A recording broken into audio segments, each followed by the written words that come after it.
Business Brain, episode 630 for Wednesday, March 12th, National Alfred Hitchcock Day, 2025. Maybe that means this episode's for the birds.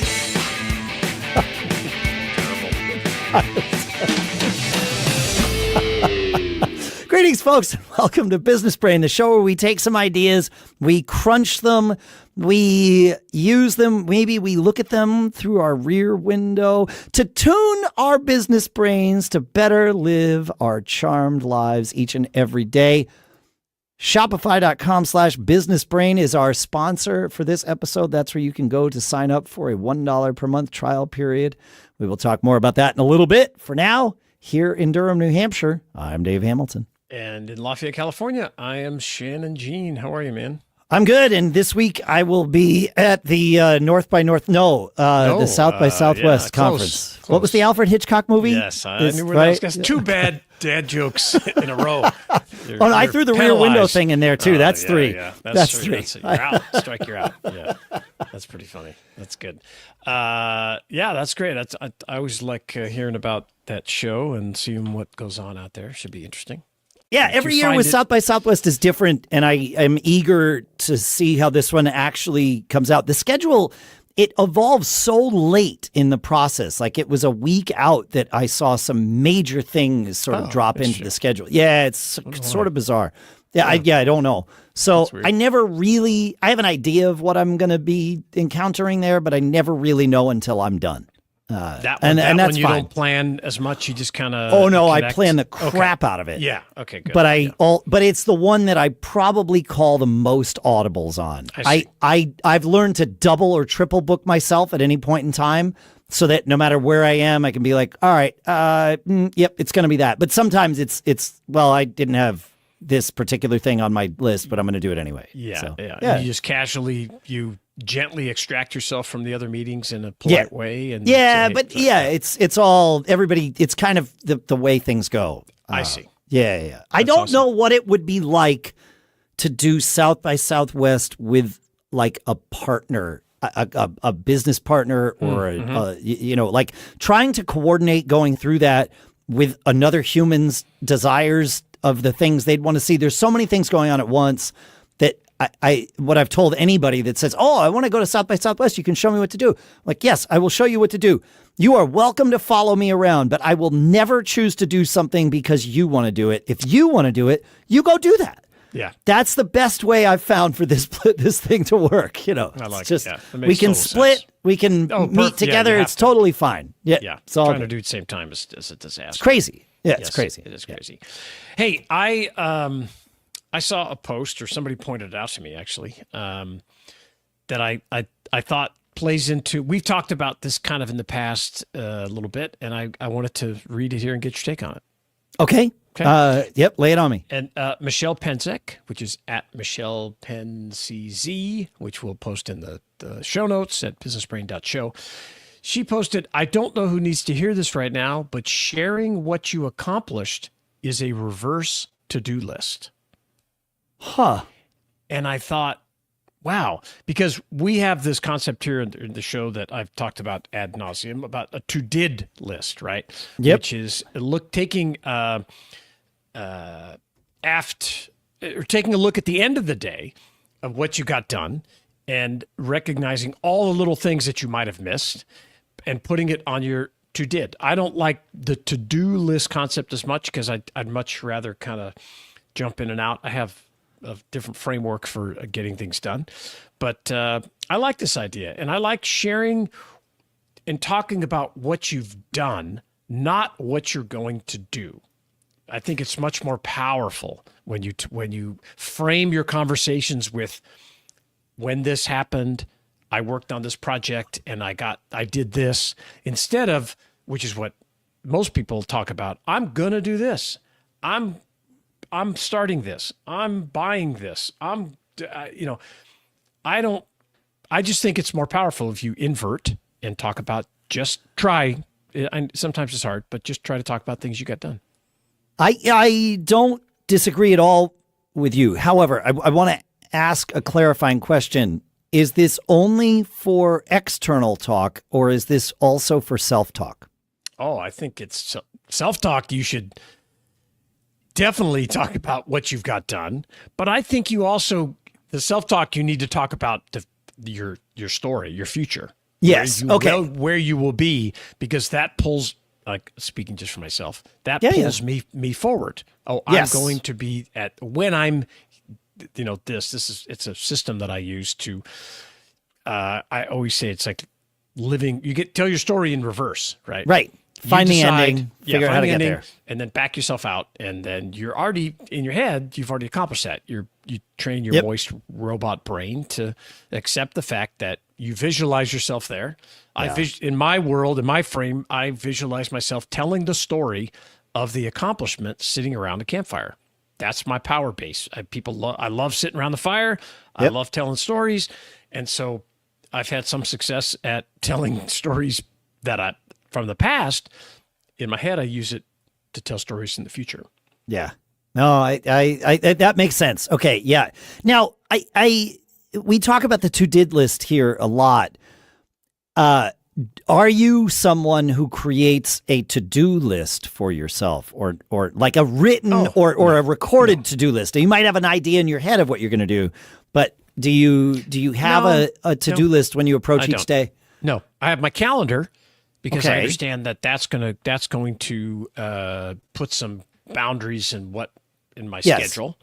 And I have what I call an open calendar so clients can schedule my time. Sure. Right? But how do what about reminders? I use reminders all the time. Okay. So you are using a to-do list based on your reminders. That's a reminder, Dave, not a to-do list. I don't like to-do lists, but reminders, I walk around with my phone all the time. Yes. Remind me to do this tomorrow morning at 9 a.m. Remind me to call this person tomorrow at 11 a.m. Remind me that's a constant in my life. Okay. So this is, and I don't want to discount this. In fact, I want to highlight this. This is a phrase difference. Yes, you have reminders that are things you chose to remind yourself of to do, which is not in the moist robot range or brain is not the same as I have things I have to do. It's things I want to remind myself to do. I want to remind myself, not I have to do. Yeah, I want to do. Yeah, as we discussed a couple episodes, I spend my day on the hunt for dopamine, right? Yes. I'm looking. Yes. I think all of us do it. So I'm looking for this, and the surest way to suck the dopamine out of my head is to look at a big long list of things I have to do. Even though I know I have to do those things, for me, I present them in a way that during my day they pop up on my computer or on my phone. It's like, oh yeah. That's right. I want to do this. Yeah. I want to call Dave. Oh yeah. I want to do this. I want to do that. So it's just how you present it. And it's just a system that works better for me. I know that I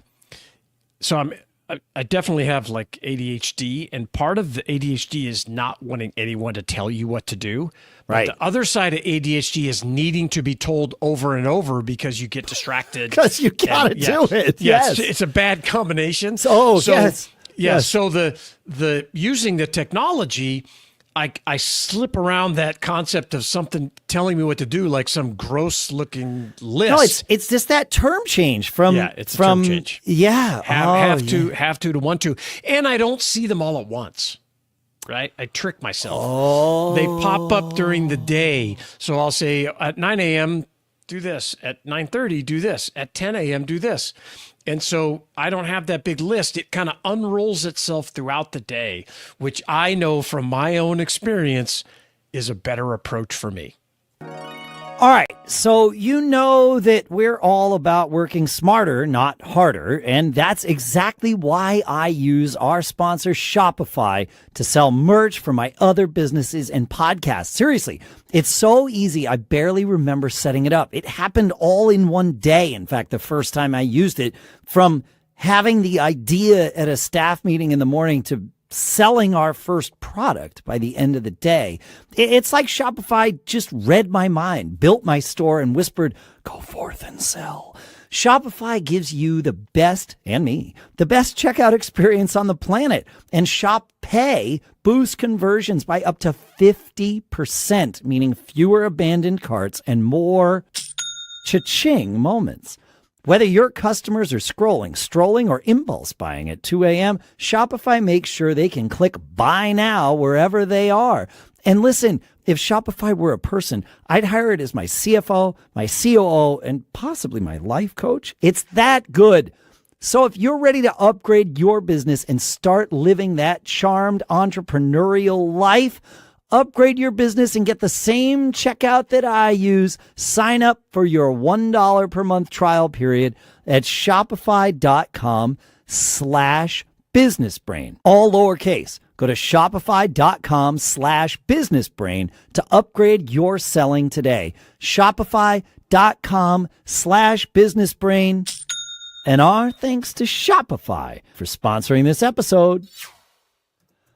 All right, Shannon, you're on the wisdom train is rolling today, my friend. So let's keep going with it. Yeah.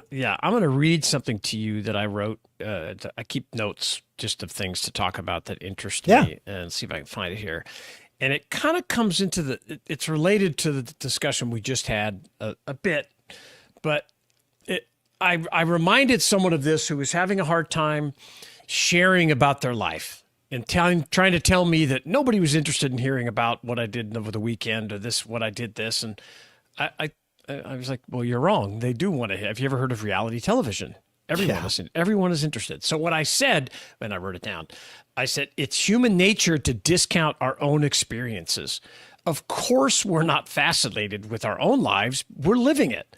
And so we're in it. And it just maybe it seems a little bit more, I mean, hopefully you're fascinated a little bit, but what appears fascinating to other people could easily be mundane to yourself because you're you and it's your life. So I think shifting out of that framework that no one is interested in what I had for lunch or what I did today at my office, or that's wrong. They are interested, and you can use those in lessons, whether, you can use them with your employees, you can use them if you're sharing on social media, you could use it with your clients and your customers. I mean, I had when my kids were little, my son was just, I don't know how old are little kids when they eat their boogers? Like 2 years old, something like that. Wait, you're supposed to stop? Yeah. I didn't know. You go. That's right. I'm sure your listeners' kids never did this, but my kid, and I shared that in a newsletter that I wrote for one of my companies years and years ago. My kids are all grown up now. And that was my first sentence. My kid won't stop eating his boogers. And it was it got the most opens out of, I think, any newsletter I ever wrote. And it was just a hook to get them to read and to buy what I was selling at the time. But so, I just think that don't discount your own experiences. Share them with people that you love more. Share them with friends, and share them with the rest of the world. People, you'll benefit from it. So will other people.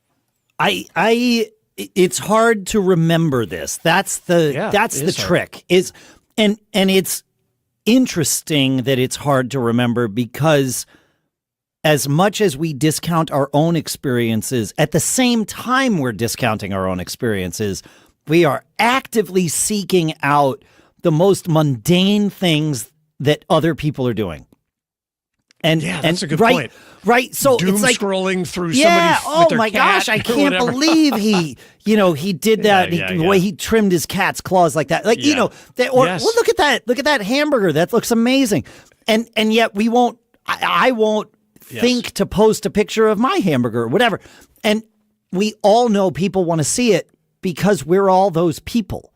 We're just not those people to ourselves. Yes. So it really is good to remember. And if you need to make it a little bit of a competition to remember, do that, because it really can help. Yeah, it does. I write this stuff down for me.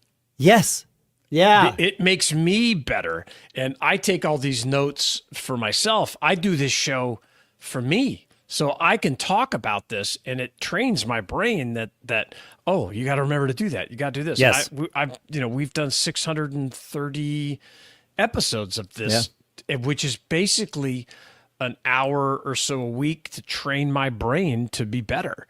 Yeah. And, just the fact that we happen to share it with thousands of other people, that's great. That's a fun byproduct. It's awesome. Yes. The fact that sponsors want to come sponsor and, have us share their awesome products with our listeners, it's another byproduct. It's awesome. Yeah. So if it kind of comes, I don't know if I'm sure I've talked about this on the show, this concept of writing 1 page a day. It's the same kind of thing. It's the same thing. You're just writing stuff down that repetition to remember, to help make yourself better, to continually improve. 10,000 hours, man. Yeah. That's it. So, if you have tricks like that you want to share with us, feedback at businessbrain.show. I would love to hear them. Help us get better, and we can help everybody else get better too. Feedback at businessbrain.show is what he said.